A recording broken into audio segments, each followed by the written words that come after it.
man. All right, here we are. Here we are in the lobby. First nice hotel we ever stayed in. Check it out. In our life. Hopefully not the last. Here we go. I wonder if they'll give you lots of shit for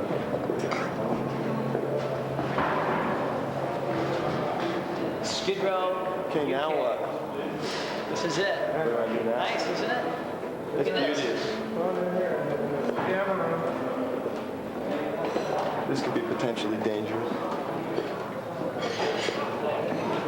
Through there. La-da-dee, la-da-da. I love England. So I'd let you know that.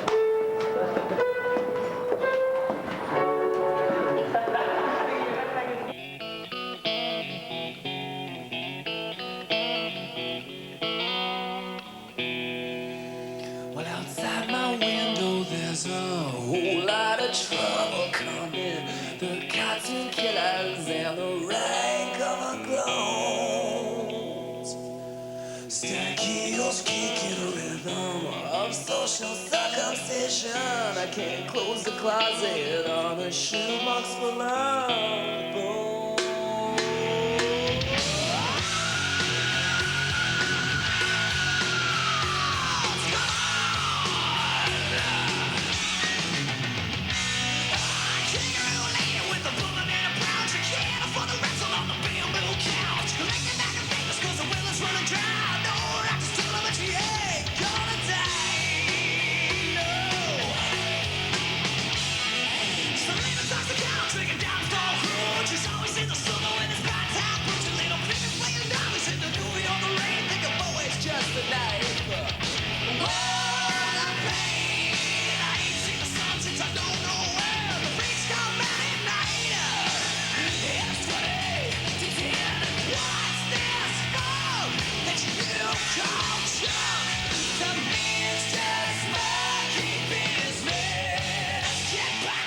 One of my favorite ballads of all time, if you can call it, is Children of the Damned, off Number of the Beast, and like Beyond the Realms of Death by Judas Priest and stuff. Those are the ballads that I, as a singer, like, you know, sang in my room when I was a kid, you know, with a tennis racket and stuff, or tried to, you know.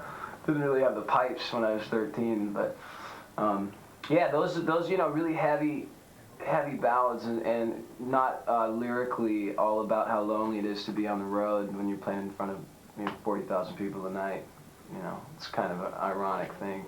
Oh no, I gotta go on stage tonight, I'm so lonely. You know, there's only 25,000 people in front of us. What the f you got it to be lonely about, you know?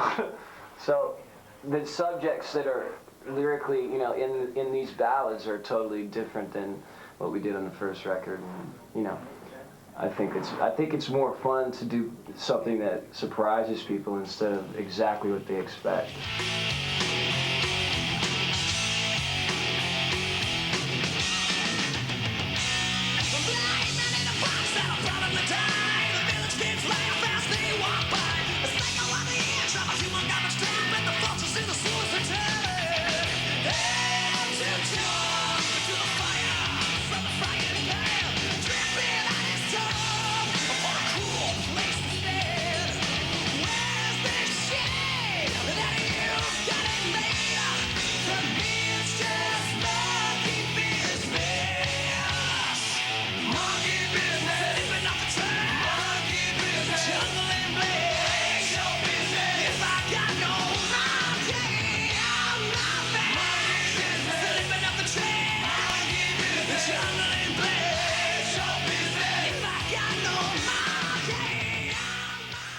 This album is, as I said, a lot heavier and stuff. Oh, that'll be for you.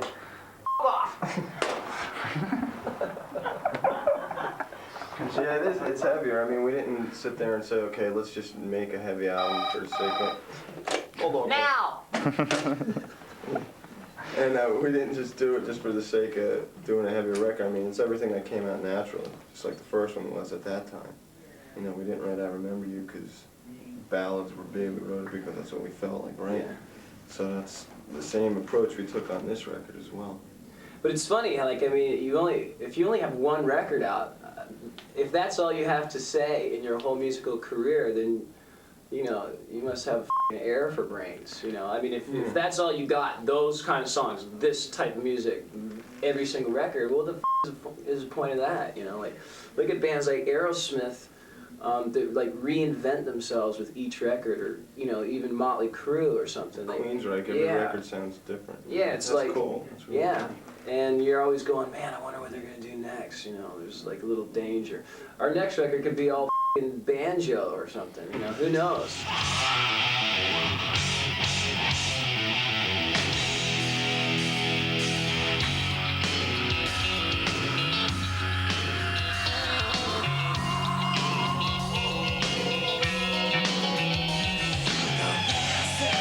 Gypsies and silicone souls dressed to the society.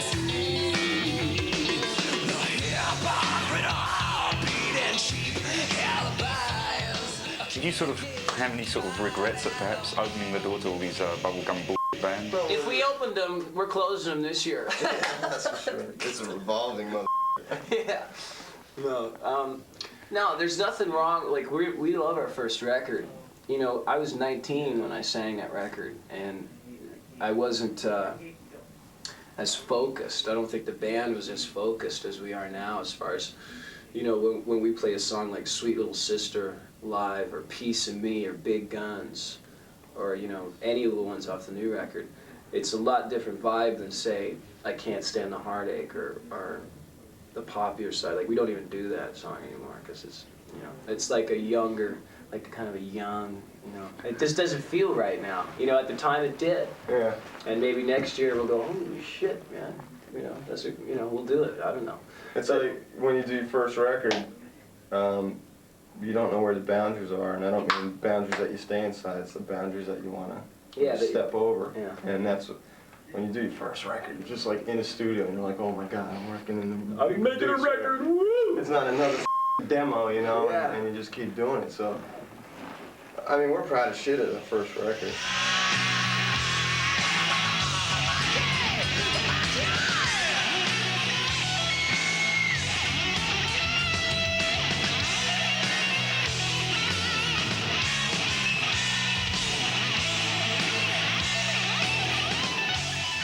Anytime people say, do this, their immediate reaction is saying, No. this.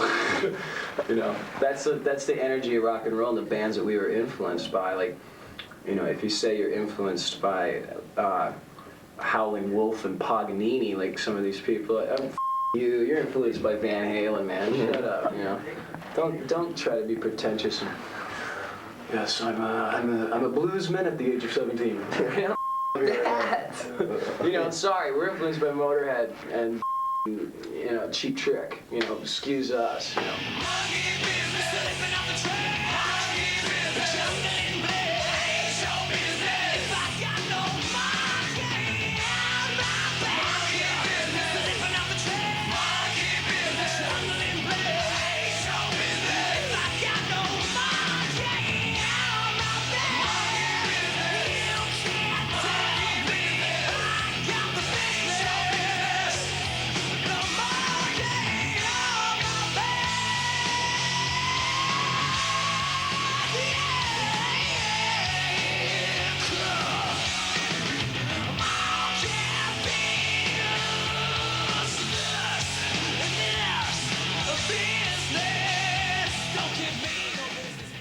I told all my friends, I said, if I change and get all stuck up and hung on myself, just take me in the backyard, put a shotgun right to the back of my head.